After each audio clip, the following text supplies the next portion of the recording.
नौकरी के बदले लड़की की इज्जत को किया तार तार। दोस्तों, ये कहानी है। बहुत से लोग होते हैं, बड़े लोग होते हैं, नौकरी का लालच दे करके और उनसे कुछ अपना काम निकलवाना चाहते हैं। तो आइए वीडियो को शुरू करते हैं। मैं तुम लोगों को छोड़ूंगी नहीं। तुम्हारे चेहरे पर लगे दोहरे चेहरे का मुखौटा उतार कर समाज को असली रूप न दिखाया तो मेरा नाम कृतिका नहीं। एक भद्दी सी गाली देती हुई बदहवास सी कृतिका सारंग के कमरे से निकली और लगभग दौड़ती हुई घर चली गई। 3 महीने पहले ही कृतिका ग्रीनलैंड इंटरनेशनल में होटल रिसेप्शन के पद पर अपॉइंटमेंट थी। होटल का मालिक तो श्रीधर शर्मा थे, लेकिन पूरा कार्यभार उनका मित्र सारंग ही संभालता था। कृतक को यह जॉब भी सारंग की ही सिफारिश पर मिली थी, क्योंकि उसका सांवला रंग देखकर श्रीधर ने तो ना ही कर दिया था। बस तभी से वह सारंग का बहुत सम्मान करने लगी थी। अपने काम से फ्री होती तो वह सारंग के साथ ही कभी कॉफी पीती तो कभी उसके साथ लंच करती। सारंग के साथ कृतिका की निटकता किसी से छिपी नहीं थी। उसके सहकर्मियों ने कई बार उसे सारंग के रंग मिजाज स्वभाव के लिए उसे आगाह किया, लेकिन वह यह सोच कर नजरअंदाज कर देती कि जिस इंसान ने उसे नौकरी दिलाकर उस पर एहसान किया हो, वो भला गलत कैसे हो सकता है। एक दिन सारंग ने जब कृतिका से कहा, आज कुछ एक्स्ट्रा वर्क है, तुम रुक जाना, तो वो मना न कर सकी। 7 बजे जब सभी स्टाफ चले गए, सारंग ने उसे अपने केबिन में बुलाया। सारंग के साथ 2-3 सम्राट लोगों को बैठे देखा तो चौंक गई। उसे कुछ खटका सा लगा। वह मुड़कर जाने लगी तो सारंग ने लपक कर उसका हाथ पकड़ लिया और बोला कि आज इन लोगों को तुम खुश कर दो। सारंग को वह अपना हमदर्द समझती थी। उसका ऐसा घिनौना रूप देखकर तो उसके पैरों तलों जमीन ही निकल गई। साधु बाबाओं के दोहरे रूप के बारे में तो सुना था, लेकिन ऐसे एजुकेटेड और हाई सोसाइटी नकाब पेशों को आज पहली बार देख रही थी। सारंग की चुंगल से उसने स्वयं को छुड़ाना चाहा तो समाज के 2 सफेद पोष उसकी ओर बढ़े, तब वही चंडी बन गई। वह अकेली निहत्ती अवस्थ थी, लेकिन कमजोर नहीं। उसने अपने कुदरती शस्त्र नाखून और दांत का प्रयोग करके स्वयं को उनके चंगुल से मुक्त किया और उनके चेहरे पर लगे समाज सेवक के मुखौटे को अनावृत करने का ठान लिया। अगले दिन जब कृतिका सारंग की करतूतों का पर्दाफाश करने का श्रीधर के पास जाने लगी तो सभी ने उसे समझाया कि जाने से कोई फायदा नहीं है, सब एक ही थाली के चट्टे वट्टे हैं, लेकिन वह नहीं मानी।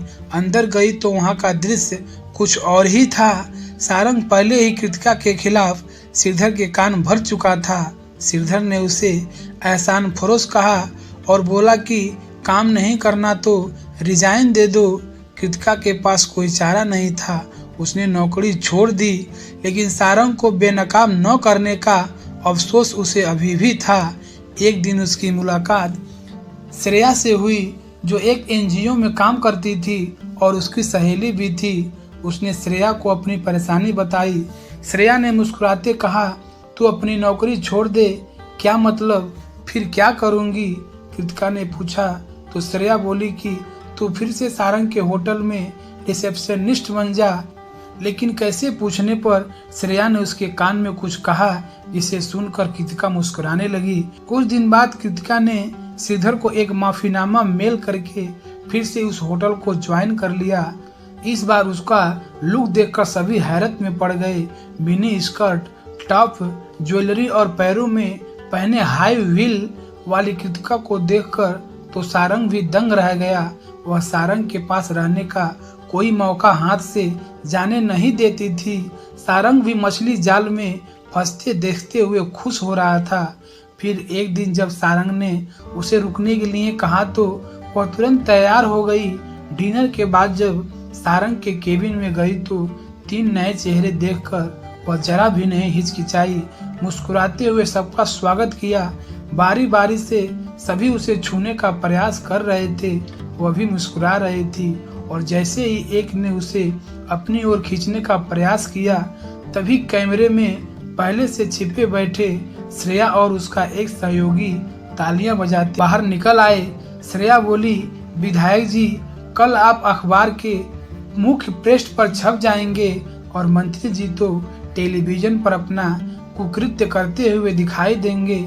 सब कुछ मेरे मोबाइल फोन में कैद हो चुका है। हंसते हुए कृतिका बोली तो सारंग सहित तीनों की सिट्टी पिट्टी गुम हो गई। बौखलाते हुए सारंग कृतिका पर चिल्लाया, तो यह है तुम्हारा असली रूप?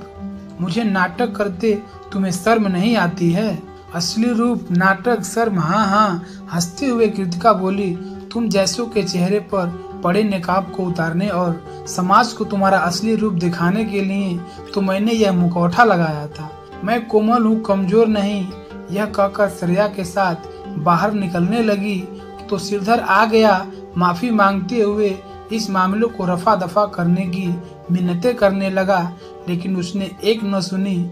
अगली सुबह कृतिका फिर से जब नया काम तलाश कर रही थी, उसकी नज़र एक खबर पर ठहर गई। बिहार के एक अनाथालय में मासूमे के साथ दुराचार करने वाला सफेद पोश सबूतों के अभाव में बाइज्जत बरी। कृतिका का मन व्यथित हो उठा। उसने निर्णय किया कि वह हर उस आदमी को बेनकाब करेगी जो चेहरे पर चेहरा लगाकर मासूम लोगों का शोषण करता है और बेखौफ दोहरी जिंदगी जीता है। उसने ट्रेवल एजेंट से एक टिकट बुक किया और अपने नए सफर के लिए निकल पड़ी। तो दोस्तों, इस कहानी से आप लोग सीखे होंगे कि लड़कियां चाहे तो कुछ भी कर सकती हैं और लड़कियां चाहे तो कुछ भी कर सकती हैं।